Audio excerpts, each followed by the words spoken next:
My name is Catherine Spring and I teach film studies at Wilfrid Laurier University in Waterloo, Canada. The best panel I've attended today was actually a workshop that was titled Sound Thinking. It was a tribute to Rick Altman and was a very warm, wonderful, generous tribute to a scholar who has done so much to open up the field of sound studies. And I thought that each of the participants did a terrific job accounting for the many ways in which he has opened up that field. So it was a great panel. I look forward to all the other panels on film, sound, and music. My name's Will Brooker. I'm from Kingston University in London. My job title is Reader in Film and Television, and I'm currently Director of Research of the Film and Television Department. It was a good new experience to join the board meetings. I actually tweeted that it was like being part of a nice Justice League of America, because again, I'm immersed in kind of superhero popular culture. It's like being on a kind of big table with, I'm not going to say which person representing who, but like Aquaman, the Martian Manhunter, you know, Batman, Wonder Woman, and so on. That was nice. It was very friendly, and it felt like, you know, we were doing some important business.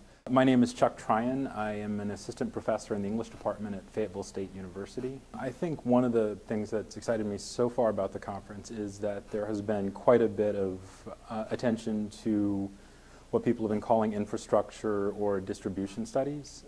And one of the panels I just attended addressed that really well, and it was on media peripheries and paraspaces. And the first speaker, whose name is, Philip Hallman,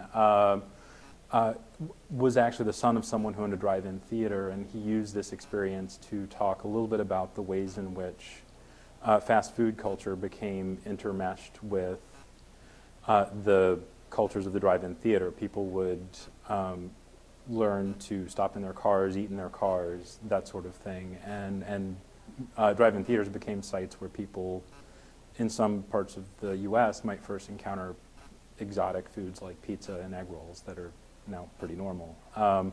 But others on that talked about things like the history of the video store in the South and how current mom and pop video stores are continuing to exist, how those video stores see themselves within the community, and I think those questions are really important.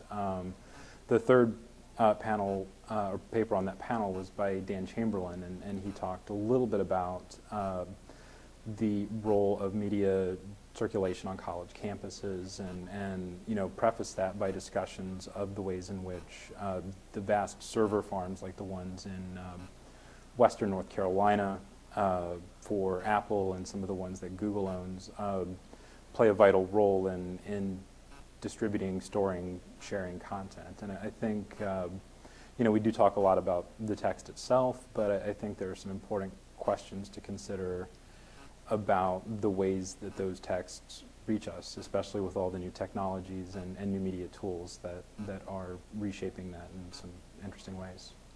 I'm Matt Delmont, Professor of American Studies at Scripps College in Claremont, California. I went to my first panel this afternoon. It was one on sound studies. It was a tribute to Rick Altman, who did a lot of pioneering work in film sound studies.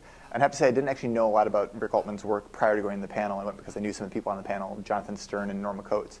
And what was really great about the panel was it was a chance for those scholars to talk about how important Rick Altman's work was in their career. So that sort of expression of gratitude isn't something you hear too often from scholars, but it was really kind of touching. I'm Michelle Hilms. I teach media and cultural studies at the University of Wisconsin-Madison.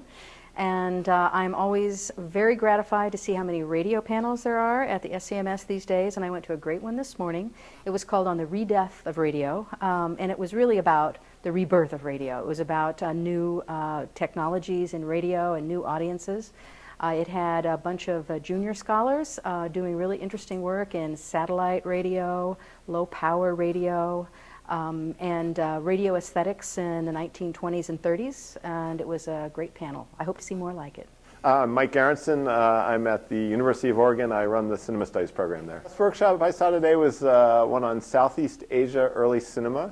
I always try to go to one panel that I wasn't planning on going to. Just I'm not a Southeast Asian scholar. I do early cinema, but it was great, in part because I think probably a lot of early film historians who are Americanists or Europeanists don't pay attention to Southeast Asia. And in fact, a lot of the questions that they were asking are the same ones we asked, but in their case, the archive's even smaller, much, much smaller. And so the questions get really They go from being questions of material to really theoretical questions about absence, and so it was a great panel.